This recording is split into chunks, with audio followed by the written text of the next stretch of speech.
الحمدللہ وکفی وسلام علی عبادہ الذین اصطفی اما بعد فاعوذ باللہ من الشیطان الرجیم بسم اللہ الرحمن الرحیم الیوم اکملت لکم دینکم واتممت علیکم نعمتی ورضیت لکم الاسلام دینا وقال النبی صلی اللہ تبارک و تعالی علیہ وآلہ وصحبہ وسلم من رضی باللہ ربا وبالاسلام دینا وبمحمد الرسول النبی کان حقا علی اللہ ان یرضیہ یوم القیامہ او کما قال صلی اللہ تبارک و تعالی علیہ وآلہ وصحبہ وسلم۔ میرے انتہائی قابل احترام محترم ناظرین، آقا علیہ الصلاۃ والسلام نے سن 10 ہجری میں جو سفر حج کا معاملہ فرمایا اور پوری امت کو ایک ایسا چارٹر پیش فرمایا کہ رہتی دنیا تک اس سے امت فائدہ اٹھاتی رہے گی۔ 9 دن کا یہ سفر تھا، 9 دن سفر میں گزرے اور 10 دن حج کے دوران گزرے، اور اس میں ایک خطبہ ارشاد فرمایا جس کو ہم خطبہ حجۃ الوداع کہتے ہیں، لیکن پوری انسانیت کو وہ شعور عطا فرما دیا کہ اللہ کی قسم اٹھا کے کہا جا سکتا ہے کہ اس سے بڑھ کر فصیح، بلیغ اور تمام چیزوں کو احاطہ کرتا ہو آپ کو ایسا چارٹر نہیں ملے گا، ایسا خطبہ نہیں ملے گا۔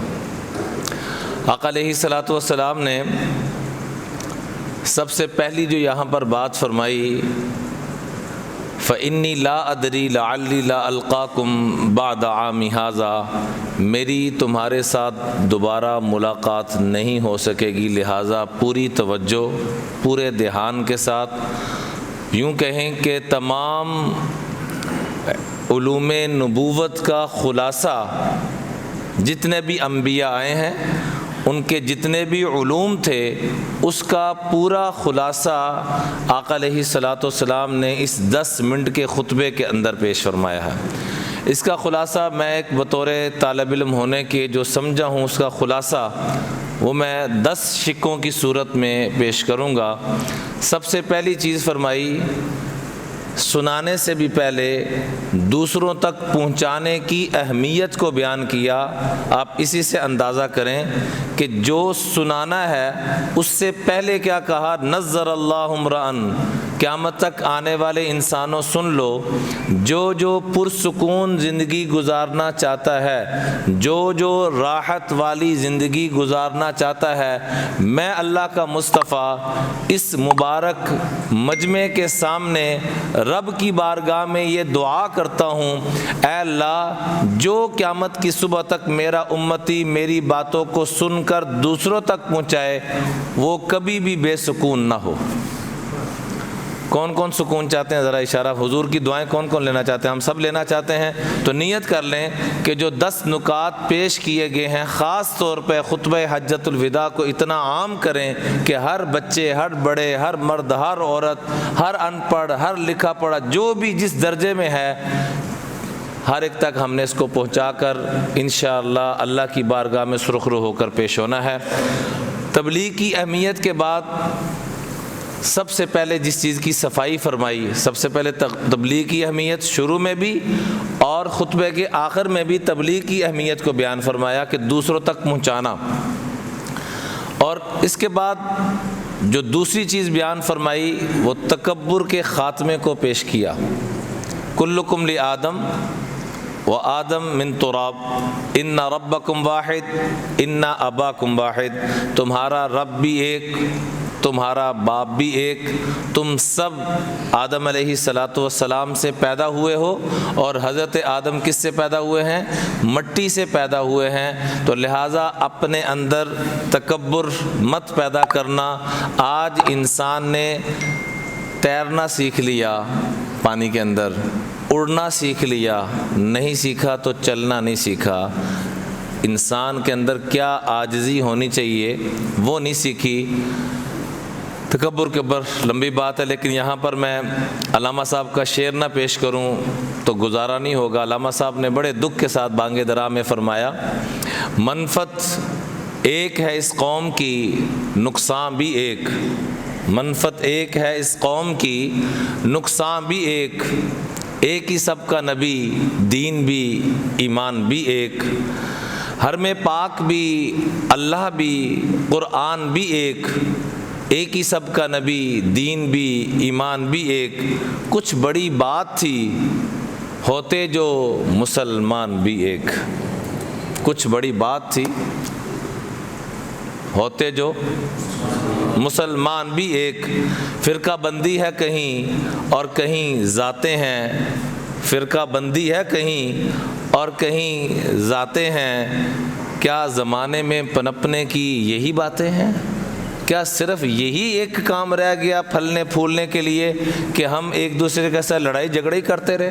سب کچھ ہمارا ایک ہے، یہاں آ کے ہم کیوں علیحدہ علیحدہ ہو جاتے ہیں؟ تو اس بات کی طرف اشارہ فرمایا کہ تکبر سے اپنے آپ کو بچانا ہے، اور تکبر سے بچنے کا سب سے بڑا وظیفہ کیا ہے؟ جو بندہ سلام کرنے میں پہل کرتا ہے، اللہ کے محبوب نے گارنٹی دی ہے کہ یہ تکبر سے بچ جائے گا۔ البادی بالسلام بریء من الکبر۔ دوسری چیز آپ نے فرمائی عصبیت سے اپنے آپ کو پاک کرنا ہے، لسانیت، اسی پنجابی گئے ہاں، اے پٹھان نے پٹھان گیا، اے پنجابی نے، اے سندھی نے، اے بلوچی نے، نہیں، ہم سب ایک ہیں۔ عصبیت سے اپنے آپ کو پاک کرنا، لا فضل لعربی علی عجمی ولا لاسود علی الاحمر۔ دو جنگیں عظیم ہوئی ہیں، 1914 سے 18 تک کروڑ کے قریب لوگوں کا قتل و غارت کا معاملہ، 1939 سے 45 تک 5 کروڑ انسانیت کا کباڑہ اور قتل و غارت کا معاملہ۔ ذرا غور تو کریں، 6 کروڑ، یہ تو وہ ہے جو آپ کو محتاط ترین تاریخ کی کتب میں ملے گا، ہوا کتنا ہے اس سے پتہ نہیں کتنا زیادہ ہوا ہے۔ اور آخر میں جا کر 1948 میں سر جوڑ کے بیٹھ رہے ہیں کہ کیا کیا جائے، تو 30 شکیں، 30 دفعات لکھی گئیں اس چارٹر کی کہ انسانیت کو بچانے کے لیے یہ 30 چیزیں ہیں۔ اور مزے کی بات بتاؤں، یہ غیر مسلم بیٹھے ہوئے ہیں سارے، پوری دنیا پہ جو حکومت کرنے والے ہیں، کباڑہ کر کے آپ سر جوڑ کے بیٹھے ہیں، تو سب سے پہلی جو شک لکھی ہے وہ پتہ کیا لکھی ہے؟ کہ تمام انسان برابر ہیں، جو حضور 1400 سال پہلے فرما چکے ہیں، لا فضل لعربی علی عجمی۔ اور آپ نے اس لیے مسلمانوں کو مخاطب نہیں کیا تھا، آپ خطبہ حجۃ الوداع اٹھا کے دیکھیں عربی کے الفاظ، تو یا ایھا الناس، کیا لفظ ہے؟ اے انسانیت، کیونکہ رحمت للعالمین ہے تو سارے جہانوں کے لیے، ساری انسانیت کے لیے رحمت ہیں۔ اسی کو علامہ اقبال صاحب یوں فرماتے ہیں، یوں تو سید بھی ہو، مرزا بھی ہو، افغان بھی ہو، تم سبھی کچھ ہو، بتاؤ تو صحیح مسلمان بھی ہو۔ یوں تو سید بھی ہو، مرزا بھی ہو، افغان بھی ہو، تم سبھی کچھ ہو، بتاؤ تو صحیح مسلمان بھی ہو۔ اسی سارا کچھ بن گئے ہیں، ہم فلانی برادری سے، ہم فلاں برادری سے، ہم فلاں برادری سے، ہم فلاں ملک ہمارا، فلاں ہمارا، فلاں ہمارا، سب کچھ تم نے حاصل کر لیا۔ ہندوستان سے نفرت، بنگلہ دیش سے نفرت، عرب کی فلاں کنٹری سے نفرت، یعنی اپنی کنٹری پہ فخر ہونا اس اعتبار سے تو بڑا محبوب ہے کہ رب نے ہمیں یہ نعمت دی ہے، لیکن نفرتیں، تعصب، شدت، اس کی کہاں سے اجازت ہم لے کر آگے؟ اور پھر آپس میں قومیت کے اوپر، پھر خاندانوں کے اوپر، یہ نیچ خاندان ہے، یہ بڑا ہے، سب برابر ہے میرے عزیزو۔ اگر جس کے پاس تقوی ہے بس وہی اونچا ہے۔ سیدنا بلال رضی اللہ تعالیٰ کے پاس تقوی تھا، رب نے کیا رتبہ، کیا مقام عطا فرمایا۔ تو یہ 5 شکیں میں نے آپ کے سامنے پیش کی۔ 6 نمبر پہ آپ نے فرمایا کل امر الجاہلیت تحت قدمی موضوع، جاہلیت کے جتنے رسم و رواج ہیں میں ان سب کو اپنے پاؤں کے نیچے روندتا ہوں۔ تو کون کو نیت کرتے ہیں؟ ہم بھی رسم و رواج کو آج سے روندنے کی نیت کرتے ہیں، بولیے انشاءاللہ۔ آپ نے فرمایا نہینا عن التکلف، ہمیں تکلفات سے بچنے کا حکم دیا گیا ہے، تکلفات سے منع کیا گیا ہے۔ آج ہمارا پیدائش سے لے کر مرنے تک آپ تمام چیزوں کو دیکھیں، ہم نے غیروں سے چیزیں لے لی، اپنے محبوب سے چیزیں نہ لیں۔ بچہ پیدا ہوتا ہے تو تکلفات، رسومات، وہ ایسی رسم و رواج کہ جس نے بیٹی دی ہے وہ بھی تنگ، جس کا بیٹا ہے وہ بھی تنگ، خوشی کی بجائے تنگی میں پڑے ہوئے ہیں، اور حتیٰ کہ شادی کے معاملات اور پھر غمی خوشی کے معاملات، اور حتیٰ کہ جب دنیا سے جاتا ہے تو اس وقت بھی ہمیں رسم و رواج نے تباہ و برباد کر دی ہے۔ آئیے جیسے جو الفاظ اللہ کے محبوب نے فرمایا تھے، ہم بھی ان کی سنت کو زندہ کرتے ہوئے اس بات کی آواز اٹھائیں کہ ہم رسم و رواج کو اپنے پاؤں کے نیچے روندتے ہیں۔ بولیے انشاءاللہ۔ لوگ راضی ہو جائیں، یہ سب سے بڑا جھوٹ ہے۔ حضور کے اپنے رشتہ دار راضی ہو گئے تھے، مجھے اتنا بتا دیں، بولیں تو صحیح۔ ابو لہب کیا تھا حضور صلی اللہ علیہ وآلہ وسلم کا؟ سگا چچا، اور قرآن پاک میں اس پر لعنت آئی ہے، تبت، بولیے تبت یدا، یہ کیا لعنت ہی تو آئی ہے۔ راضی نہیں تھا، مخالفت پہ اترا، تباہی بربادی اپنی کروائی، اور قیامت تک کے لیے اپنے نام تباہی بربادی کروا کے چلا گیا۔ تو میرے عزیزو، ان بیماریوں سے ہم نے اپنے آپ کو بچانا۔ 3 چیزیں میں رسم و رواج میں جو ہماری چل رہی ہیں، ایک معاشرے کا جو ناسور چل رہا ہے رسم و رواج کے اعتبار سے، بولیے ہم آج کے بعد لوگوں کو نہیں دیکھیں گے، بولیے لوگوں کو، کس کو دیکھیں گے؟ اپنے پیارے محبوب آقا کریم علیہ الصلاۃ والسلام کو دیکھیں گے۔ دوسرے نمبر پہ جو خاتمہ فرمایا وہ، اور ایک چیز ماڈرن زمانہ، آج ہمارے ہاں ایک جملہ بولا جاتا ہے کہ یہ کون سا زمانہ چل رہا ہے جی، ہم ماڈرن، اور ماڈرن میں لے کے کیا آتے ہیں کہ مختصر کپڑے جس میں انسان کی باڈی نظر آئے، بے حیائی نظر آئے۔ اور اگر یہی ماڈرن نظام ہے تو آقا علیہ الصلاۃ والسلام کے دور میں تو بیت اللہ کا طواف کیسے ہوتا تھا؟ بغیر کپڑوں کے ہوتا تھا۔ پھر تو وہ بڑے ماڈرن ہوئے، پھر لڑائی جھگڑا ہی ماڈرن ہے، گالیاں دینا ہی ماڈرنزم ہے۔ تو میرے عزیزو، اس وقت تو اس بات پر کہ اونٹ کیوں آگے چلا گیا، 40 سال، 50 سال، 100 سال تک لڑائیاں چل رہی ہیں، ادھر بھی مر رہے ہیں بندے، ادھر بھی مر رہے ہیں۔ تو ماڈرن زمانہ کی انتہا میں تو وہ تھے، لیکن وہ اندھیرے کی زندگی ہے۔ روشنی والی زندگی صرف اور صرف لقد کان لکم فی رسول اللہ اسوۃ حسنہ۔ حسنہ کہتے ہیں حسین کو، فرمایا اندر کو حسین کرنا ہے تو حضور والی زندگی لے آؤ، تمہارا اندر حسین ہو جائے گا۔ آج ہمارے کپڑے حسین ہیں، بلڈنگیں حسین ہیں، اور ساری چیزیں حسین ہیں، نہیں حسین تو اندر کی زندگی حسین نہیں ہے۔ اندر کی زندگی کو حسین کرنا ہے تو آقا علیہ الصلاۃ والسلام کی مبارک زندگی کو اپنانا ہوگا، اور اپنے آپ کو لوگوں کے نظام سے نکالنا ہوگا، جس کو علامہ اقبال صاحب بانگے درا میں فرماتے ہیں، وضع میں تم ہو نصارہ تو تمدن میں ہنود، وضع میں تم ہو نصارہ تو تمدن میں ہنود۔ یہ مسلمان ہیں جنہیں دیکھ کے شرمائیں یہود، کون سی زندگی اپنا رہے ہو بھائی؟ تو آئیے اس سسٹم سے ہم نکلنے کی نیت فرمائیں۔ 7ویں نمبر پہ آقا علیہ الصلاۃ والسلام نے احترام انسانیت کو بہت زیادہ اہمیت دیتے ہوئے اجاگر کیا۔ احترام مسلمان نہیں، احترام انسانیت۔ اور یہ جملہ فرمایا، هل تدرون فی ای شہر انتم وفی ای بلد انتم وفی ای یوم انتم، تمہیں پتہ ہے کس مقام پر ہو؟ تو صحابہ کہاں پر تھے؟ مینا میں تھے۔ سب سے پہلے یہ خطبہ حجۃ الوداع مینا میں دیا، پھر عرفات میں دیا 9 تاریخ کو جا کر، 9 کو دیا، پھر 10 کو دیا، پھر 11 کو دیا۔ مینا میں 2 دفعہ دیا، عرفات میں 1 دفعہ، 9 عرفات میں، 10 11 مینا میں۔ اور مینا وہ جگہ جہاں ہر تمنا پوری ہوتی ہے۔ مینا کا لفظی ترجمہ کیا ہے؟ جہاں ہر تمنا پوری ہوتی ہے۔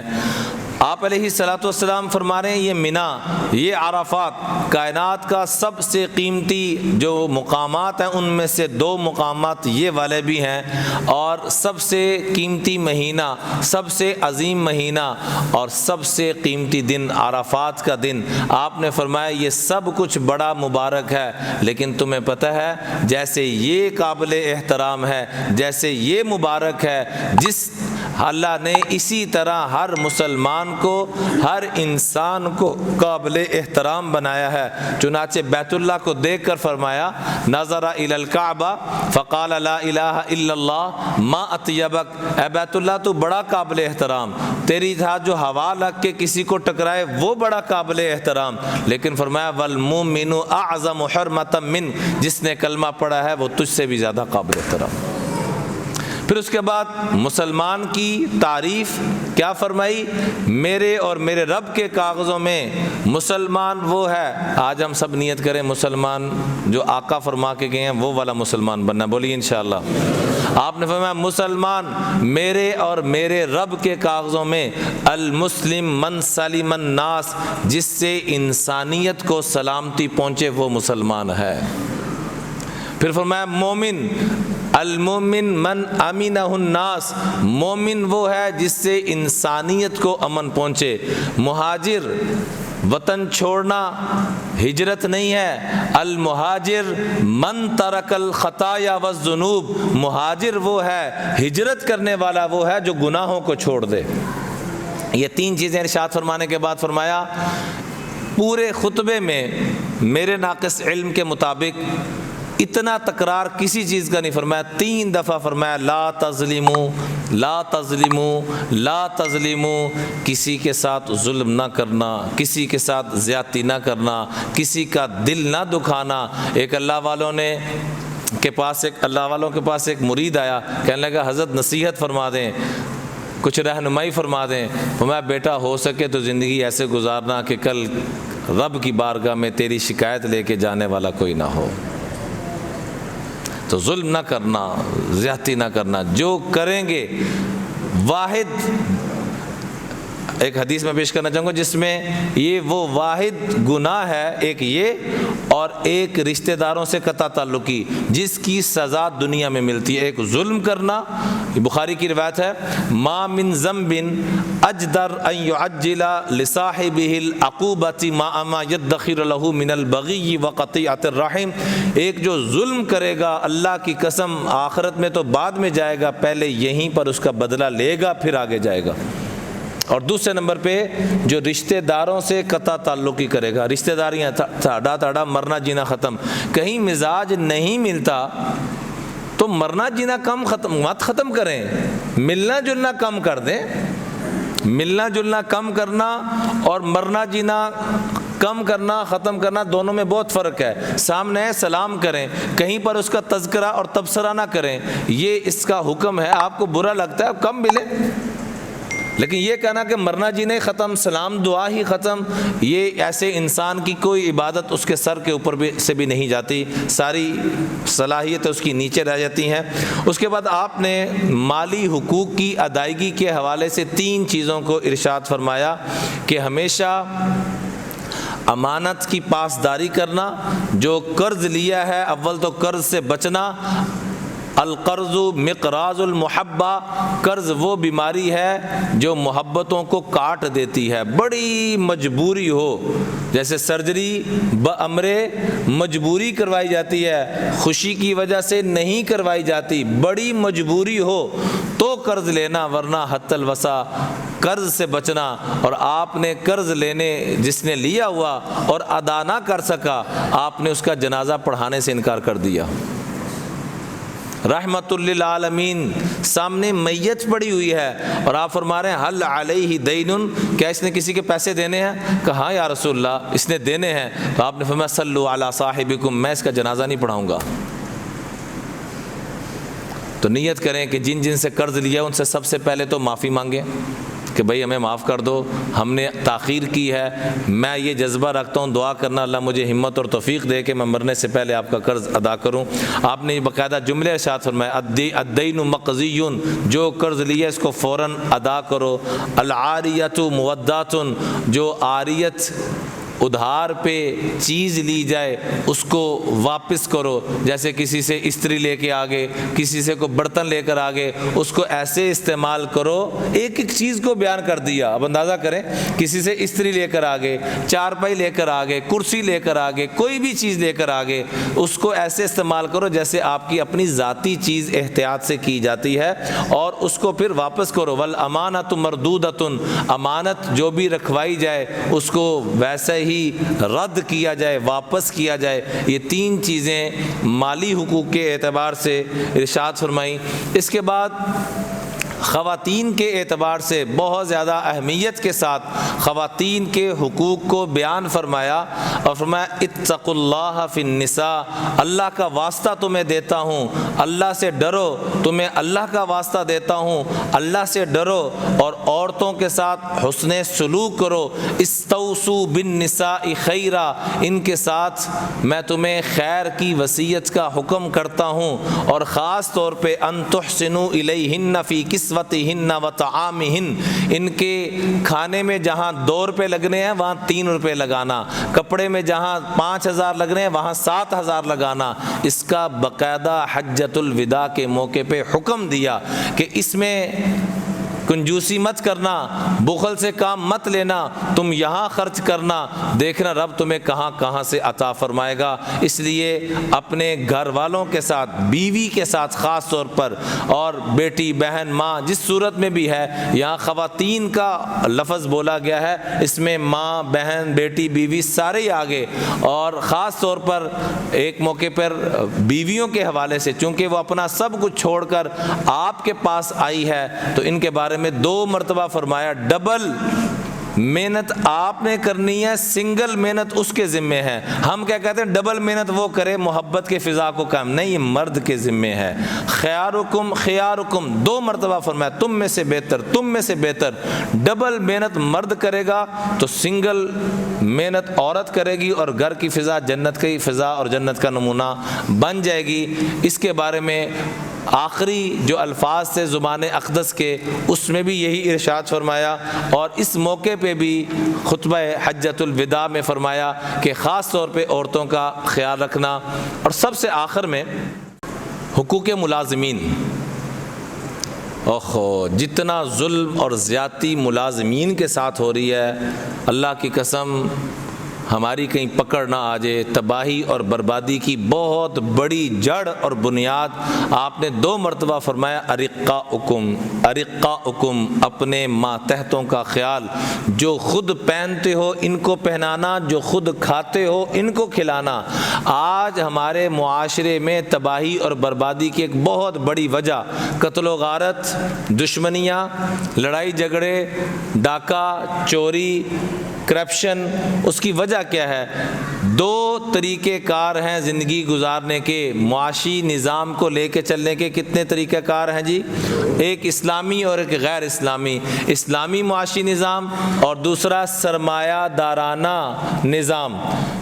اسلامی معاشرہ جب ہوگا تو اللہ کی قسم کوئی فاسق فاجر بھی ہوگا تو حلال کا لقمہ لیے بغیر دنیا سے نہیں جائے گا، حلال کھائے گا۔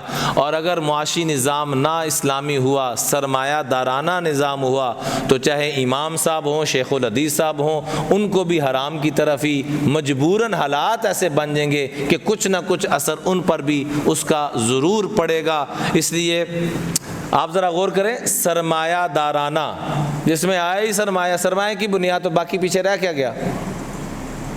اس کو یوں شعر میں کہا، دستے دولت آفرین کو، دستے دولت آفرین کو یوں مزد ملتی رہی، جیسے دیتے ہیں اہل ثروت غریبوں کو زکوٰۃ۔ دست دولت آفرین کو، آفرین کہتے ہیں کمانے والے کو، پیدا کرنے والے کو، کہ جو محنت مزدوری کر رہا ہے دست دولت کمانے کے لیے جو دست استعمال ہو رہا ہے، ان کو یوں مزد کہتے ہیں مزدوری کو، یوں مزد ملتی رہی جیسے دیتے ہیں اہل ثروت کہتے ہیں مالداروں کو، جیسے دیتے ہیں اہل ثروت غریبوں کو زکوٰۃ، جیسے غریبوں کو زکوٰۃ صدقہ بھیک دی جاتی ہے۔